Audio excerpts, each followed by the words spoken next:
Oh man, what a good nap. What a great time to check on my channel analytics. Looks like things are growing, man. Wow, you guys are really nice. I wonder what's the last video I did. Oh yeah, it was the what about SNK announced on the 30th anniversary. Huh, that was a little while ago, right? 12 days? Get ready, fighters! A Rome himself production is coming your way! Hey, what's up everybody? First and foremost, hope you had a great Labor Day weekend, a great Labor Day in general. Hope you had time to spend it with friends or family, or just enjoy your day off work. So yeah, I didn't realize that this many days have passed since I last uploaded to YouTube. That definitely wasn't the plan, but for those who let me know in the chat, and also myself when I viewed my page, just wanted to say that there's a few reasons for that. Nothing bad, of course.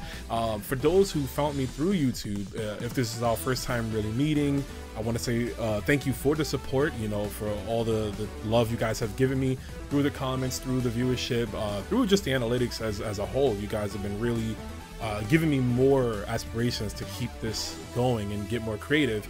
But anyways, before I lose my track of thought, I was going to say that I primarily stream, live stream on twitch.tv/Rome himself. So that's my first love when it comes to content creation. I've been doing it for about 4 to 5 years now. And I go live, I want to say right now, since I have a little more free time to myself, I usually stream about 5 to 6 times a week. If you want a sort of a schedule for when I go live, if you want to catch me there, if you want to see more Rome, I guess get a little more intimate, right? Because you're talking directly to me versus a YouTube video or just a comment section. I stream around usually like Monday through Friday, I'd say anywhere from, you know, 6 p.m. to whenever, usually after like in the evening time. And on weekends, if I'm home, I'll do any time of day. On my streams, I stream a variety of things. Obviously, fighting game takes a big precedent because that's what I'm all about. So we do lobbies for like KOF. I watch a lot of fighting game content. I play a bunch of retro titles, you know, platformers, multiplayer stuff. Literally, you get a bit of everything on the channel. I really cannot stress enough, you should pull up to the live stream if you haven't been there yet. We have a great time, you know, chat's always giving me some good stuff to talk about.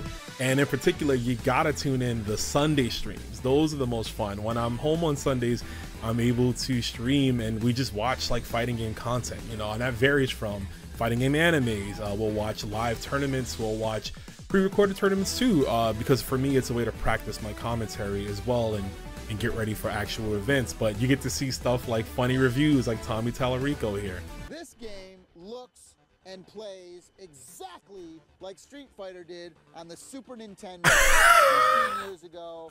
I'm completely against this game. I'll tell you that right now from the start. See, because you love this game because you're a hardcore gamer.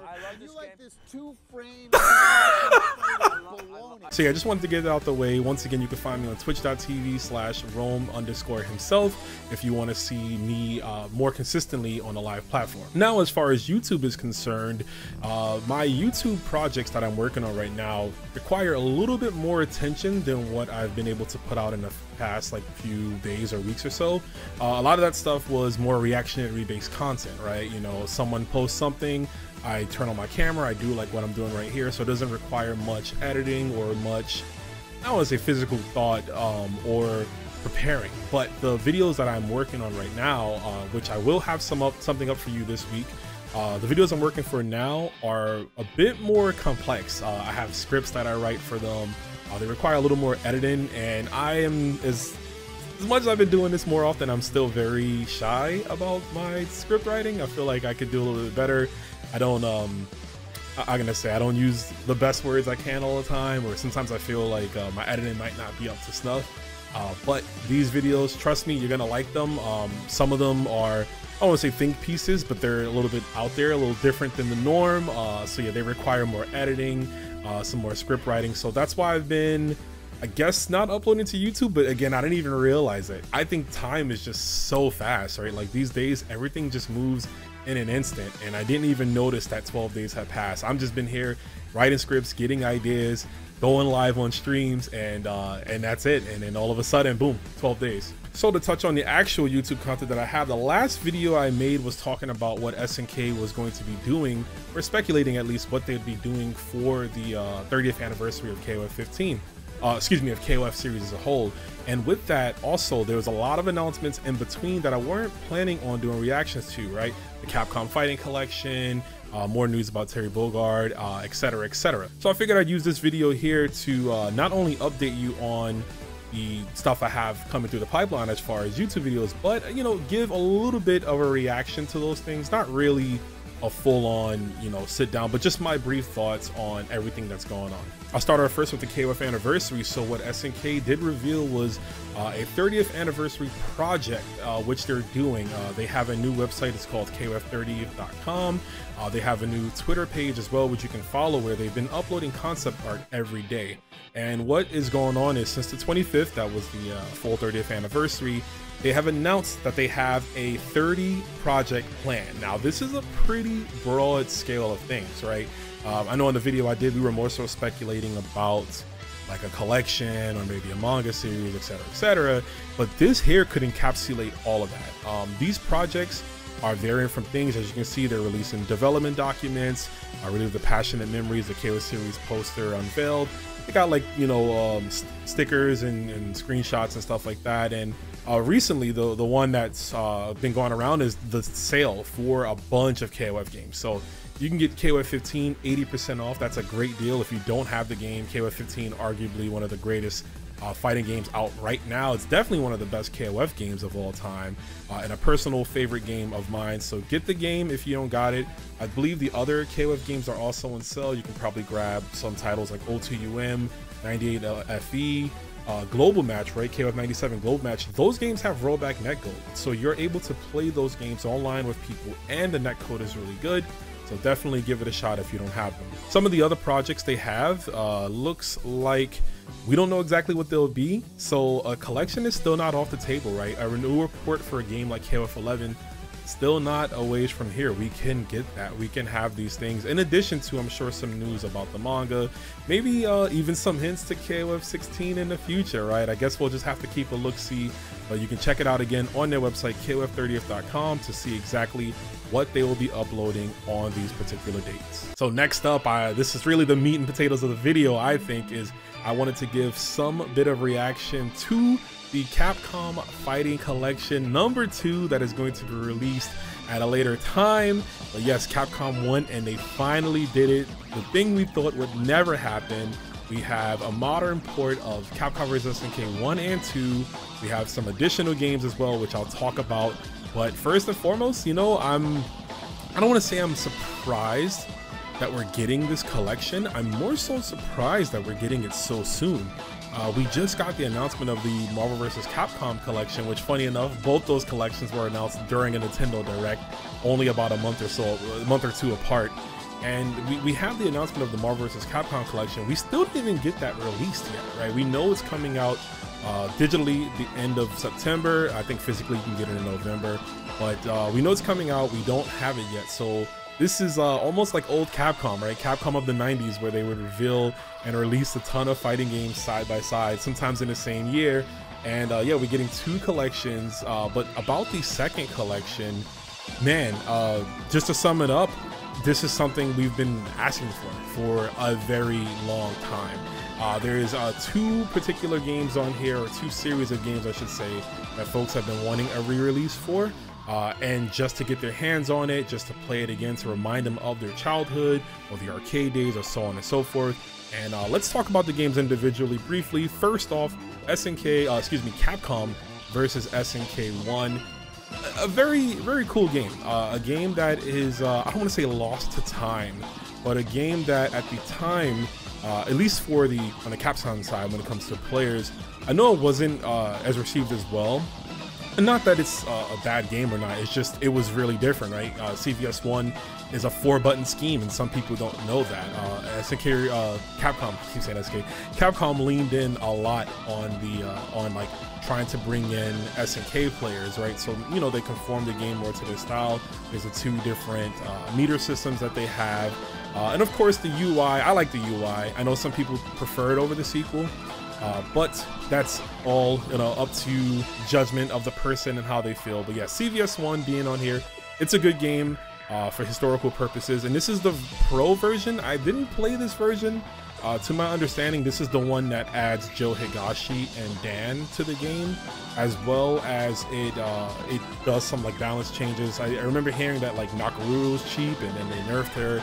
Again, I don't know much on the competitive side about this game, but it's good that this game is in this collection because of the fact that we might be able to get some more new tech to come out of this game. Arguably the main selling point of this collection, Capcom vs SNK 2.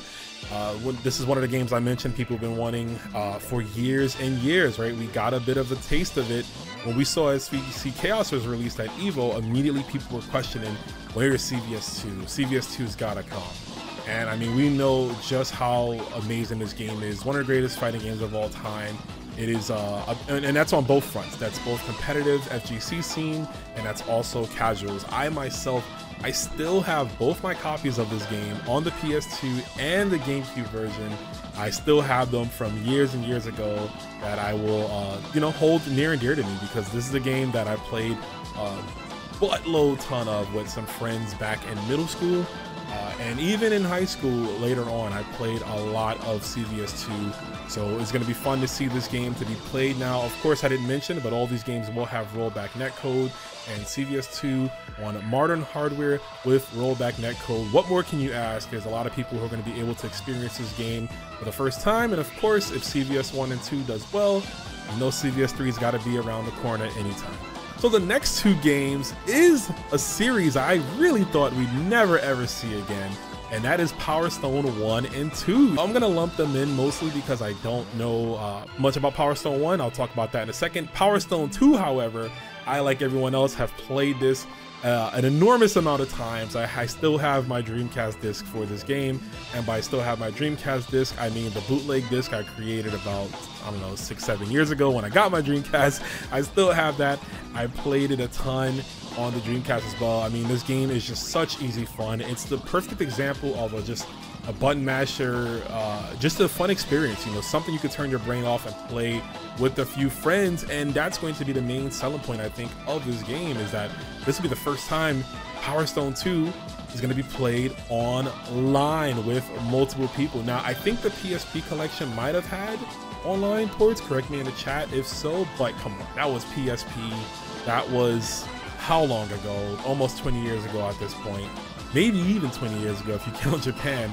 So that's a long time ago. The online infrastructure has improved drastically, but also the fact that this game is now on a console where it's, you know, available for the bulk to play, for everyone to play. And it's going to be a lot of fun. I'm going to be streaming this, so you already know if you want to get some games, hop in and we'll play. Power Stone 1, briefly, I did not play Power Stone 1 at all. The most exposure I got to this game was hanging out in my boy Nerd Josh's stream. Shout outs to him. He was streaming it one time, and I got to see just how different this was from Power Stone 2. How this is more like, it's more centered on being like a controlled fighting game, like more of a one-on-one fighting game, more focused versus a more party-like approach to it. So it's going to be good to play this game. Of course, you know, we'll do like a retrospective series on this as well. It'll be our first time trying it out. Now, those 4 games alone, I think, are really good for the collection. You could have sold those separately, and I think they would sell just as much as what these collections will probably sell when it comes out. But I think these other 4 games, you know, putting them in this collection makes a lot of sense, as I can't see them getting released really any other way. And the first one up, Alpha 3 Upper, I believe, or Alpha 3 Max. So this is like the 3rd revision of Street Fighter Alpha 3. To my knowledge, this one only has a console port, and it's not the version on PSP. The version on PSP adds Ingrid. This one adds Eagle, Yoon, and Maki to the game, so you're able to play those characters for the first time. I don't think they're canon, but you know, that's a-okay. There's a lot of modes in this one, and yeah, this is the first time that this game will be played. So there's a chance that a meta could form from this, right? People could play this, depending on how the port feels, people could end up playing this one over OG Alpha 3. I don't know how much that'll happen, but again, it'll be fun to see. Plasma Sword. Plasma Sword makes the collection as well. In true Gawain quote fashion, he willed this one with his mind and his video. But yeah, Star Gladiator, another fun game. Oh, excuse me, Plasma Sword. See, I always get them confused. Plasma Sword, another fun game. one that I've played in the past as well. It's good that these 3D games are getting some shine, right? I thought a 3D collection might be in the works. I've even kind of talked about it on Twitter. But, you know, sprinkling in these 3D games with the other ones is a great idea. Now, this game here, Plasma Sword, is Capcom's first 3D title, actually. It predates Rival Schools, I think, by a year, maybe a few months. It is their first game. Basically, Capcom wanted to make a Star Wars game, and then someone that worked at Capcom said, we can't just make a Star Wars game without having a license. And then they was like, oh, you're right, let's just copy their homework, but like change the names. And yeah, you have this game. But this game, it looks cool. Again, another great time capsule. Another weapon fighter as well. And there's not many Capcom weapon fighters, so I think people will enjoy this one if you haven't gotten a chance to play it since then. Project Justice, the sequel to Rival Schools here. Project Justice, a great game from Capcom. This is one that a lot of people have great and fond memories with. I myself enjoy this franchise a lot. I think some of Capcom's, and this is my own personal opinion, I think some of their best fighting game character designs come out of this game, right? I think characters like Zaki should be used more. I'm a huge Roy Bromwell fan. I'll take him over Ken Masters any day in any game, and that's just me. Not that I don't like Ken. We all love Ken. But yeah, a lot of the designs in this game are cool. It was a 3v3 game. Technically, you play one character. You have two characters that you can call in for various different team-based moves. All variants. Some are attacks, some are moves that heal you, some give you more meter. And that's the strategy around the game. But yeah, this is also a really nice game and a neat touch, man. This is like the perfect description of just like late 90s Capcom right here in this game. And again, good to see it on a collection. Last but not least, the Black Sheep, the game that a lot of people are questioning, why is it even on this collection? But if it wasn't on this collection, where would it be? And that is Capcom Fighting Jam, also known as Capcom Fighting Evolution in the States. I'm gonna save all my big thoughts for this game because I really want to make a video about this game, go a little more in depth on it, comparing it to a certain other game of its similar ilk. But yeah, this game here, I mean, we know the story.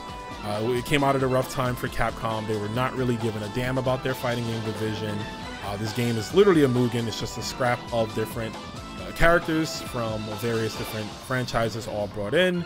And you know, the good thing I'll say is, you know, with this game, I think for content creators like myself, it's good to have, right? Because we can make videos about it. We can bring more awareness to it for those that may not have played it or don't know, because this is the only other port of it outside of the original as a PS2 port from like 2005. So this is the only way to really play the game. And the other thing I'll say is, you know, again, preservation, I think for games in general is needed, and there's no other way. Capcom would never release this title by itself, right? This game would never get its own separate port ever. And so what they were gonna do? How would they ever re-release this game or put it on anything? But all I'm saying is, when it comes out, guys, see my Kenji.